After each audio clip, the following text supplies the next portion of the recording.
Bonjour. Alors, j'inclus cette petite avant-propos de base, en fait, parce que moi j'oublie tout le temps, mais il semblerait qu'il faut mettre un petit pouce, soi-disant, sur les vidéos, parce que c'est une question d'algorithme.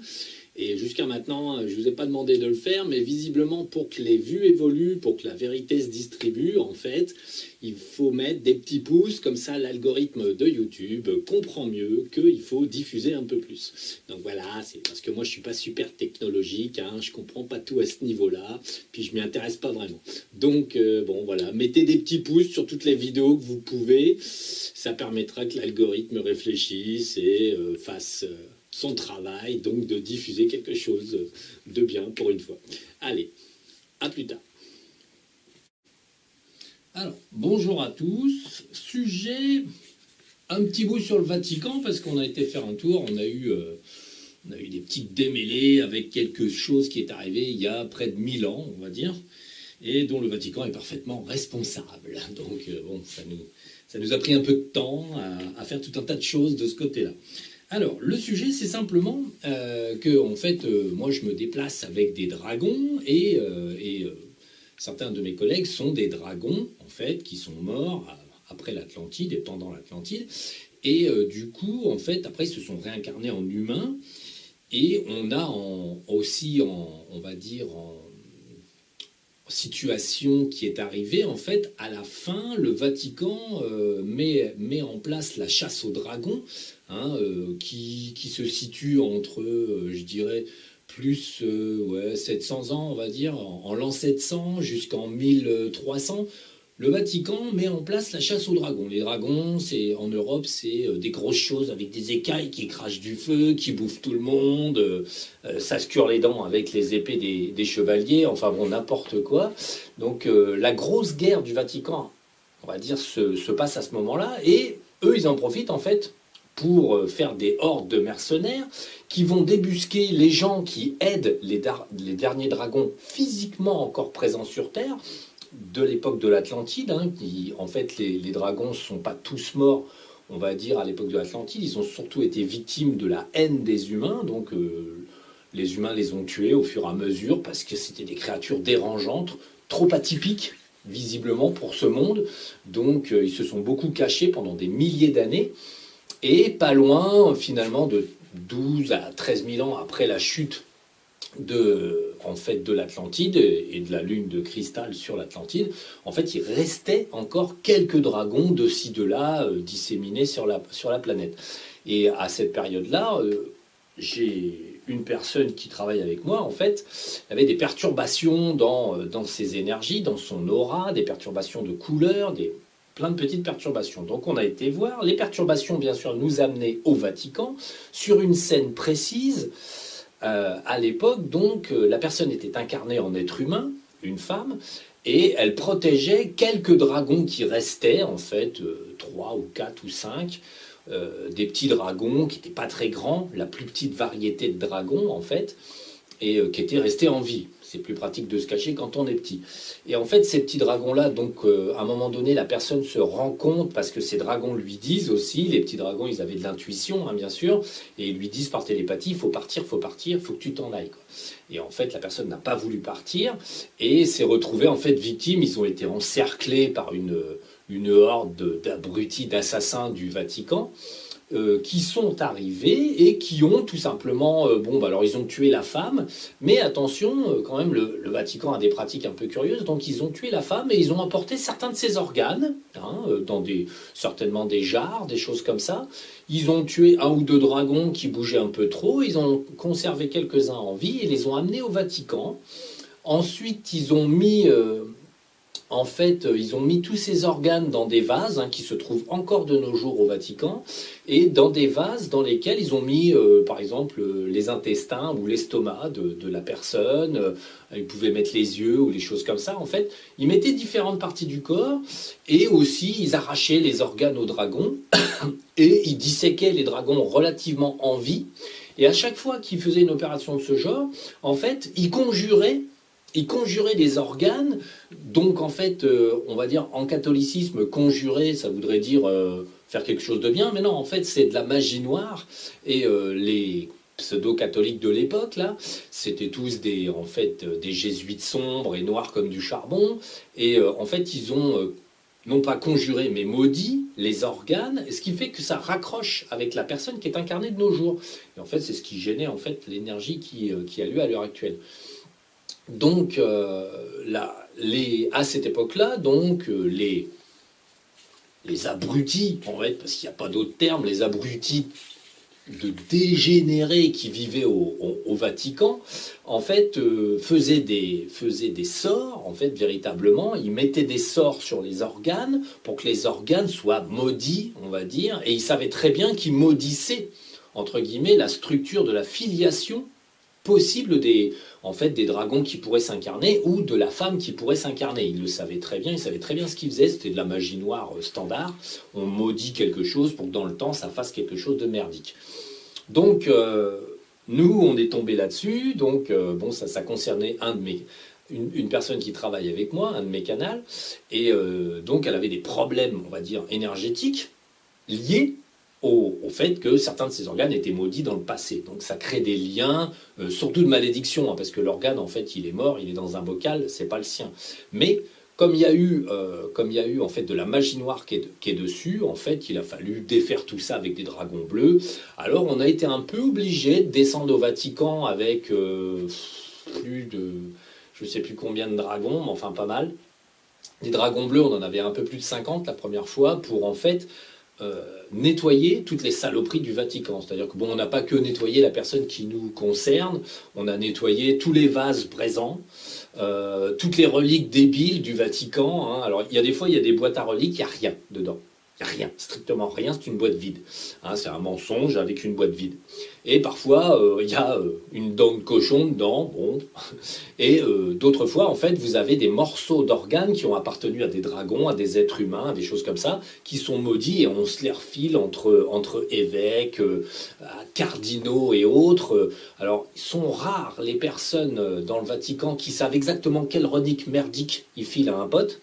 Hein, il faut vraiment qu'il soit en fait dans les petits secrets du Vatican, donc qu'il puisse consulter les bouquins et se dire ah bah tiens ça c'est la relique, c'est un bout d'intestin d'un dragon, je vais lui filer, ça va lui filer de la force. En fait, eux ils prennent ces reliques pour des comment dire des sortes de victoires, des sortes de sceptres de leur pouvoir, alors qu'en fait c'est surtout la manifestation de leur ignorance et de leur bêtise profonde quoi. C'est navrant, ça arrive à un niveau où là on va dire, les personnes incarnées au Vatican mériteraient 800 grammes de phalanges dans la tronche juste pour leur apprendre à exister, parce que véritablement, c'est vraiment la lie de l'humanité. Là, on est face à... Et je ne vous parle pas du présent, on va y venir. C'est la lie de l'humanité au passé, c'est la lie de l'humanité au présent aussi. Hein, donc bon, on a fait un grand nettoyage du Vatican. Comme on s'y attendait, bien sûr, ils n'ont pas apprécié. Donc ils ont appelé qui Ils n'ont pas appelé Lucifer, ils ont appelé Satan en renfort. Alors il y a un faux Satan qui est arrivé. Donc c'est un Dédé qui se prend pour Satan. Bonjour, je m'appelle Satan. En fait non, c'était un Dédé. Et ils ont fait des messes et des machins et trucs pour essayer de remettre toute leur merde en place. Donc on les a un petit peu nettoyés, renettoyés. Il a fallu venir 2-3 fois minimum, leur foutre des tartes dans la gueule, les coucher par terre. Parce que nous, ce qu'on fait, c'est des nettoyages, on va dire. Il faut comparer ça à une tornade de lumière qui rentre dans un être très sombre. Et l'être très sombre, il tient à ses dédés. Donc en fait, nous, on arrive, on fait une tornade, on éclate tout. Et en fait, la personne, en général, s'évanouit. Donc voilà, c'est comme ça. On aime bien faire ça, c'est super. Donc au Vatican, donc les triples andouilles actuelles, qui en fait sont un certain nombre, une bonne vingtaine, qui sont versés dans la magie noire, dans les choses comme ça, hein, qui savent très bien ce qu'ils font. Monsieur Lucifer, d'ailleurs, est incarné parmi ces abrutis. Et en fait, du coup, ils ont quand même essayé de faire quelque chose. Et d'ailleurs, pendant qu'on nettoyait la première fois, on a été étonnés. On dit, mais ils sont où tous les gens, là, ils sont occupés. Ben, en fait, Laura, elle me dit, ben non, c'est plutôt vide. Ils sont pas là, en fait. Je dis, va voir ce qu'ils sont en train de foutre. Parce que je me suis dit, si ça se trouve, ils nous ont senti arriver. Ils sont en train de nous faire une petite messe pourrie. Et en fait, non, ils étaient en train de discuter entre eux de qui ils allaient mettre comme pape la prochaine fois. En fait, bon, hein, c'est assez amusant, sachant que, soi-disant, c'est une élection démocratique. Donc ils étaient en train de discuter entre eux là, parce ils en ont marre du pape François, donc ils veulent le dégager, hein, comme ils s'arrangent pour dégager les papes qui les ennuient.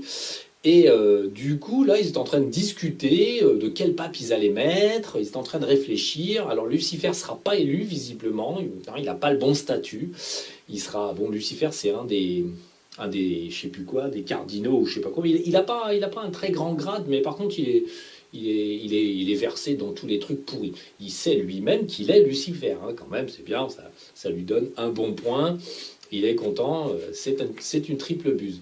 Donc, après sa conversation, ils étaient en train de se demander qui c'est qu'ils allaient mettre. Alors nous, on s'en fout, ils vont mettre encore un crétin de base. Mais surtout, on a regardé un petit peu Pape François. Bon, alors, qu'est-ce qui lui arrive? Un petit peu, les nouvelles. Elle me dit, il est déçu parce qu'il n'a pas pu faire ce qu'il voulait. En fait, le Pape François, je le sentais bien, moi, en termes de vibration. C'est un gars qui, quand il est arrivé, on sentait qu'il était relativement désireux de faire quelque chose.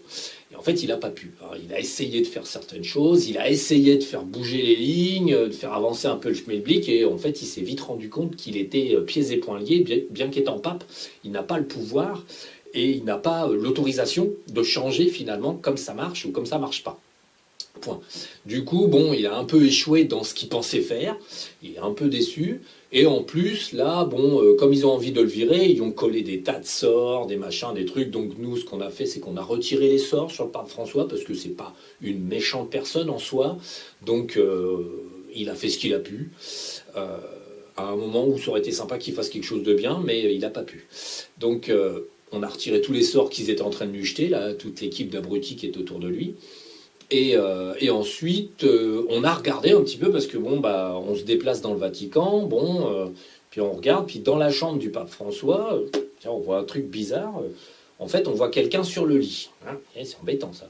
En fait, on regarde et qui c'est qu'on trouve? En fait, on trouve Jean-Paul II, décédé il y a déjà un petit moment, mais en fait prisonnier, qui était là sur le lit, qui n'arrivait pas à bouger. Alors bon, on regarde, bon, des sorts bien sûr, hein, des sorts sataniques autour.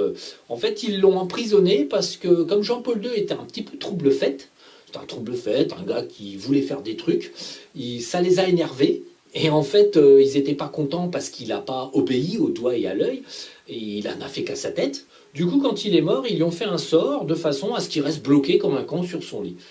Donc on a libéré Jean-Paul II, hein, n'est-ce pas, quand même.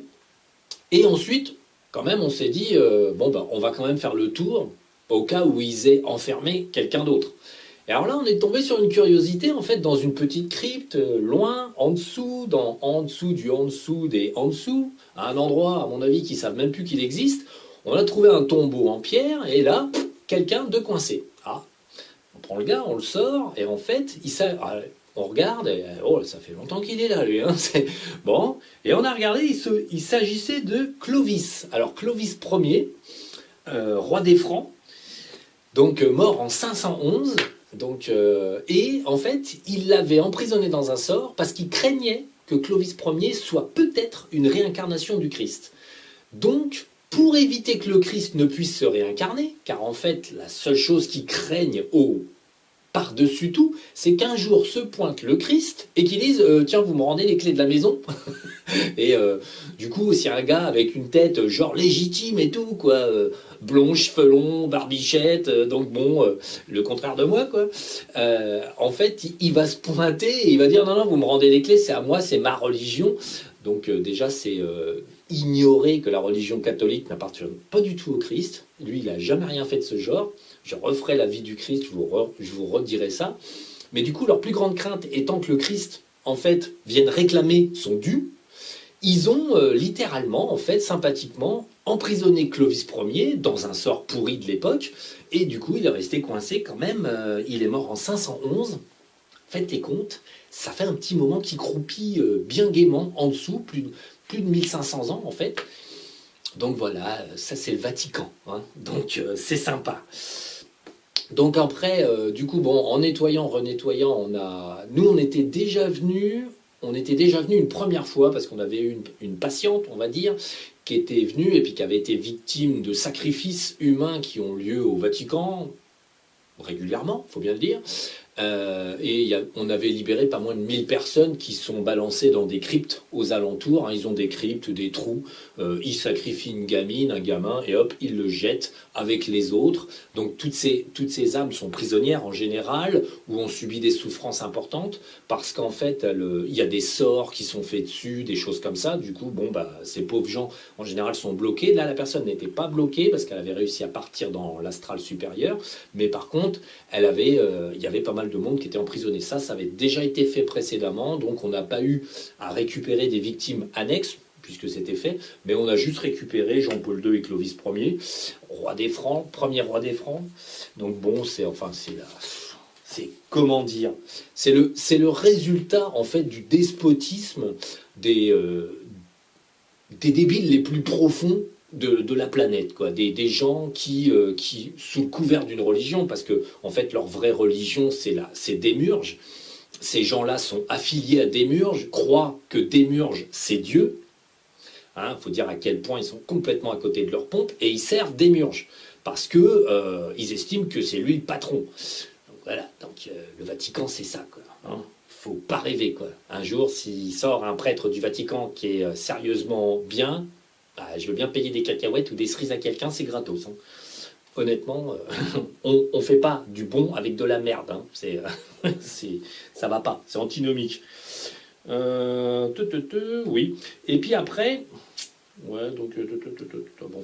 Alors bon, au-delà des pratiques absolument navrantes, parce qu'en fait, ils ont exterminé les derniers dragons physiques, ils ont exterminé toutes les personnes qui pouvaient, d'une manière ou d'une autre, participer à la protection ou à l'affection pour des dragons, craignant qu'il s'agisse de dragons incarnés.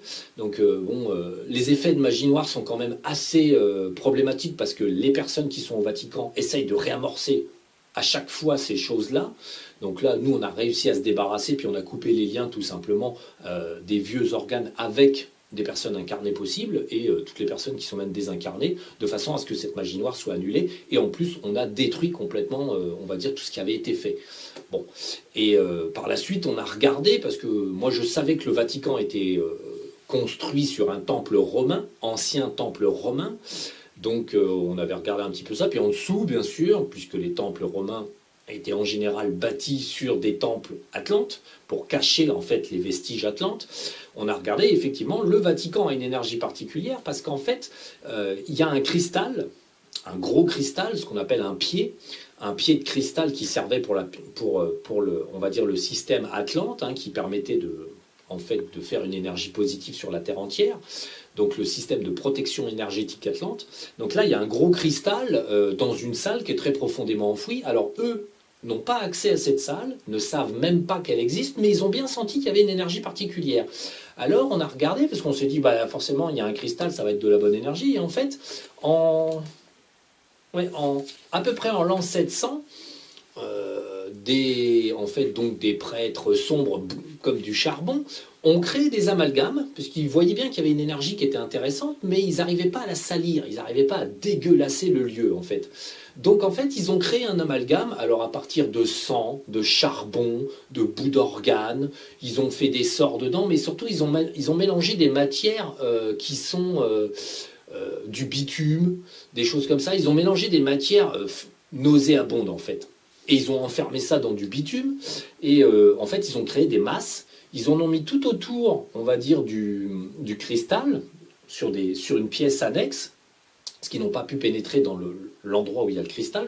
C'est des gros murs épais, infranchissables. Pour l'homme, ça prendrait des années à percer. Donc en fait, ils ont mis tout un tas de masses noires, là, des amalgames pourris, et bon, ils ont fait des tonnes de sorts, et en fait, ils ont fini par faire en sorte que finalement, le cristal qui est au centre est en fait entouré de masses nauséabonde, ce qui fait que son énergie est polluée, en fait. Alors nous, pour en fait baisser l'aspect négatif que du coup le cristal émane, parce qu'il est obligé, puisqu'avec toute la matière merdique qu'il a autour de lui, il ne peut qu'émaner du merdique. Donc en fait, on a isolé les matières noires, on a isolé le cristal, et on a tout isolé entre eux, de façon à ce que, on va dire, ça n'émane plus à ce point-là, que cet endroit devienne un peu moins nauséabond et on va dire, propice à la connerie humaine. Donc voilà, c'était le Vatican, ses joies et la représentation de ce que peut faire de mieux l'humain sur Terre dans le passé comme aujourd'hui. C'est vraiment navrant, on va dire. Aujourd'hui, franchement, je plains toute personne qui, malheureusement, par aveuglement et par manque de conscience, tombe sans s'en rendre compte dans les filets de ces religions qui sont en fait des boîtes à manipulation, des machines à broyer les humains, à broyer les connaissances. C'est vraiment dramatique, quoi. Donc voilà, c'était la petite aventure des pauvres dragons avec le Vatican. Quelque chose de navrant. Franchement, il n'y a pas de mots, quoi. Aujourd'hui, j'aimerais pas avoir un de ces cardinaux ou quoi que ce soit qui vient chez moi, il repartirait en vrac, cassé en quatre. Mais bon, je suis pas méchant, mais il y a des fois, ça mériterait, quoi. Allez, on coupe. À la prochaine.